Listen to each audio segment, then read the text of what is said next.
Hello everyone, so in today's video I'll be showing you how to customize dummies in Roblox Studio. So first of all, just go here to the toolbox, search for dummy, choose whatever dummy you want. I want to choose this one, R15 dummy. After that, make sure to write this code here in the run command. If you don't have it, just go here to view and then select this one. Just go home. Then as you want to customize it, just go here to the Roblox marketplace, search in the marketplace. Let's go back to the marketplace and then just search for whatever item you want to add and then copy the ID of it. You will see it in here in the URL.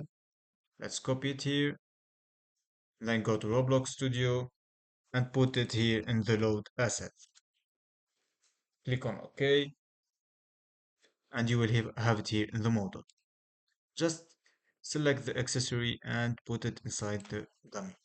And as you can see, the accessory have been added without any problem. And then you can add whatever you want here in the Roblox Studio from the marketplace. So that's all. If you like this video, please don't forget to subscribe, hit the like button for more tutorials.